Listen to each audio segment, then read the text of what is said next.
ازيكم يا اساطير؟ عاملين ايه واخباركم ايه على سطح كوكب الرعب بتاعنا ده؟ اتمنى يا رب تكونوا بخير. ان شاء الله النهارده هنعرف ايه اللي حصل في رحله صيد الزواحف الغريبه في الدنيا اللي طلبتوها مني كتير، وكمان هنشوف الزاحف المتوحش اللي جبناه من هناك واللي شرب من دمي انا شخصيا. بس عشان تعرف تفاصيل الرحله لازم احكيها لك من البدايه. سمعت كتير عن محمية وادي دجلة الطبيعية في مصر وإنها مليانة زواحف ومفصليات وتعابين سامة وكمان بوم فرعوني، فنويت إن أروح أبص بصة وأصور لكم اللي هصطاده من هناك وإيه اللي بيحصل في رحلات الصيد البري. وبالليل بقى قعدت مع الشباب علشان أشوف مين هيجي معايا، وقعدت أشرح لهم هنعمل إيه، وكلهم كانوا متحمسين جدا. بس أول ما عرفوا بقى إننا ممكن نقابل هناك حيوانات سامة، أحمد وعبد الرحمن شوقي وعبد الرحمن طلعت قفلوا موبايلاتهم لتاني يوم.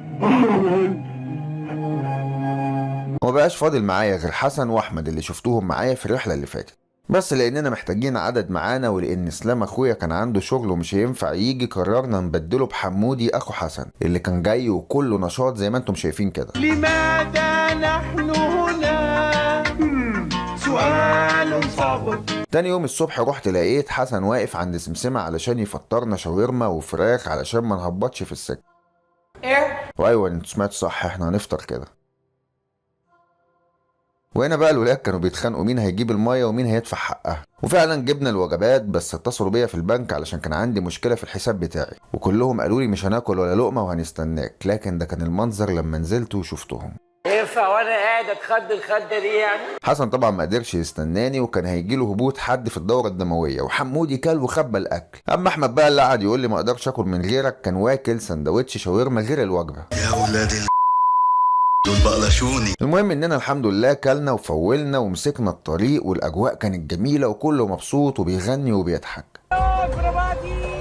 الناس اللي موجوده في مصر وما تعرفش المحميه فين، هي موجوده في منطقه زهراء المعادي او الحدايق لاني مش متذكر.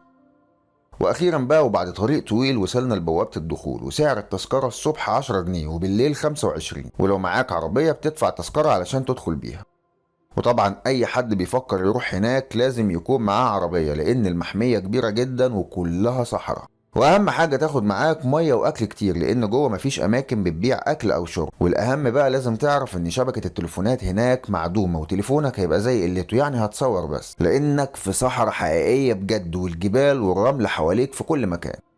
المكان كان كبير جدا والطريق صعب والتضاريس زفت والجو حر، بس احنا بنحب الجو ده وهذا هو والله زوجنا، وبنحبه كمان لان الزواحف بتخرج في الحر ده علشان تتشمس، لان زي ما انتم عارفين يا اساطير ان الزواحف من ذوات الدم البارد وما بيفرزوش عرق، علشان كده بيحتاجوا لاشعة الشمس.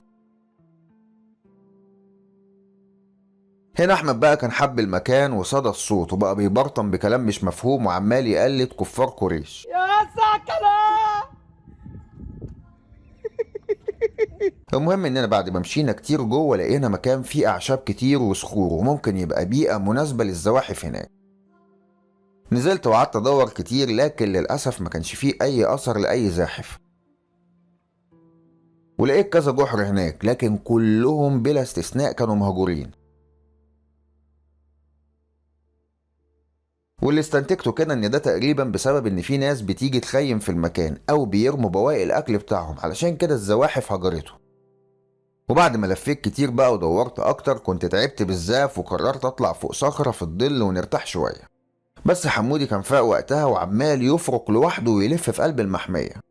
وقتها للأمانة بقى كنت يأست خلاص ان ممكن اقابل اي زاحف او حتى حشرة، والمكان ما كانش فيه اي مخلوقات غيرنا احنا الاربعة.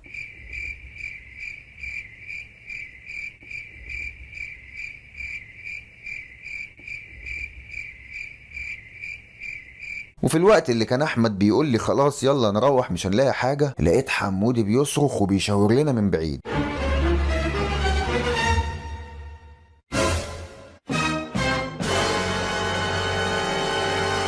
هنا بقى اليوم حلو وابتدى لاني قابلت زاحف قوي وخطر وشرس جدا، الا وهو الورل الصحراوي.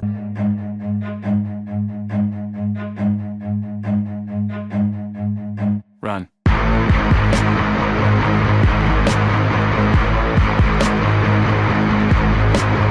النوع ده من الزواحف سبق واتكلمنا عنه بالتفصيل في حلقة خاصة بيه هو، لكن سريعا كده هو من السحالي الكبيرة، أولاد عم الورل النيلي اللي من اسمه كده بيعيش على ضفاف النيل والبرك، وأبوهم الكبير هو تنين الكومودو أو كومودو دراجون، السحلية الكبيرة اللي كان رامز جلال لابسها في برنامج من برنامجه. الورل الصحراوي بقى بيعيش في مصر وبالتحديد في الصحراء، وهو من السحالي الشرسة اللي شايلة جوه بقها ملايين الأنواع من البكتيريا الضارة اللي لا قدر الله لو اختلطت بدم أي شخص ممكن الجزء المصاب يتبتر. الورل بقى اللي لقيته هناك كان شرس وعصبي، وتقريبا دخلنا عليه في وقت مش مناسب وكان قالب الدنيا ومش طايقنا. سامحني. وطبعا من أهم الأسلحة الدفاعية للحيوان ده هو ديله ومخالبه اللي علم بيهم عليا. في اكتر من طريقة تقدر تمسك بيها الوحش ده، اولهم طبعا انك تمسكها بالمعدات المخصصة ليهم واللي بتكون امان ليك اكتر. وفي طريقة تانية بقى وهي انك تمسك راسها برجلك وتدوس عليها وبعدين تمسكها من تحت ايديها وتكتفها.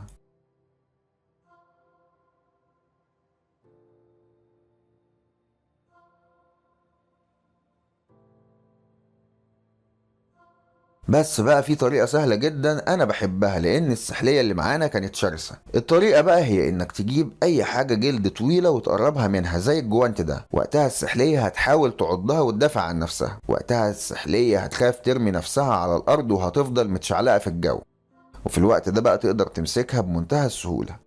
أحمد وحمودي كانوا خايفين منها جدا، لكن بعد كده اتعلموا إزاي يمسكوها لوحدهم كمان. حقيقي انتوا ابطال وانا فخور بيكم. لكن حسن بقى كان مصمم انه ما يقربش منها اكتر من 9 كيلو، وكل ما يشوفها جاية عليه يقعد يشتم فيها كأنها فاهمة هو بيقول ايه. شافتني. المهم اننا بعد ما قفشنا الورل الشباب قعدوا يشغلوا اغاني ويرقصوا واتبسطوا وفرحوا وقعدوا يحتفلوا باللي حصل.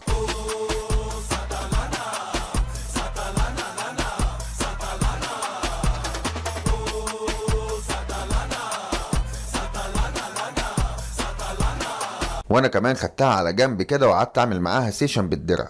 ما تقلقوش يا اساطير، انا مش ناسي حلقة الدرع اللي طلبتوها اكتر من مرة والرد على الاسئلة اللي بعتوها على المنتدى. ان شاء الله قريب هنعملها وهرد على كل سؤال اتبعت.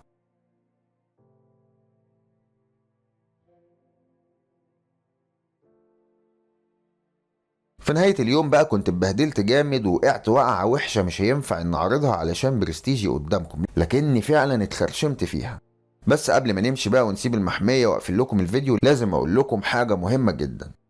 بما اننا قرايب واصحاب واخوات مش مجرد صانع محتوى وفانز عنده في القناة، وبما ان علاقتي بيكم ومعاكم مبنية على الثقة والامانة، احب اقول لكم اننا ما اصطدناش اي زاحف من المحمية في اليوم ده، وان السحلية دي تبقى سعاد السحلية بتاعتي، وفي ناس منكم اكيد تعرفها. انا خدت سعاد معايا لسببين اتنين. السبب الاولاني هو اننا نقدم لكم معلومة بطريقة جديدة لو ما لقيناش اي حيوانات في المحمية. السبب التاني والأهم بقى هو إني قررت أطلق صراحة بعد 6 سنين كاملين. الموضوع كان صعيب بالزاف بالنسبة ليا وكان فيه وجع قلب، لكن ده كان أفضل ليها وإنها تعيش في بيئتها الطبيعية. سعاد كانت جاية لعلاج وكانت بتعاني من مشاكل في عظمها وكانت بتموت، بس بفضل ربنا قدرنا نعالجها وعاشت معايا ومع أهلي ومع أصحابي. ولما اتأكدت إنها بقت سليمة 1,000,000% قررت إنها ترجع لبيئتها أفضل ليها، لأن مهما حاولت هيئ لها بيئة مناسبة مش هتكون زي البيئة الطبيعية اللي ربنا خلقها فيها. ده غير إنها كده هتعيش حياة طبيعية وحياة حرة وتقدر تصطاد القوارض والزواحف في الليل والطيور في الصبح. وأهم حاجة بقى إن المكان اللي أطلقت صراحة فيه مكان بعيد عن الناس ومحدش هيقدر يوصل لها، وربنا يوفقها بقى في حياتها الجديدة. هتوحشيني يا سوسو. وقبل ما اقفل الفيديو انا منصحش اي طفل او حد ما عندوش خبرة انه يتعامل مع الزواحف الشرسة. اللهم اني قد بلغت اللهم فاشهد. وبكده تكون خلصت رحلتنا النهاردة. ان شاء الله استنونا في رحلات صيد كتير، وما تنسوش اخطر واهم رحلة عملتها في حياتي، رحلة بحيرة التماسيح في اسوان. قول على نفسك يا رحمن يا رحيم.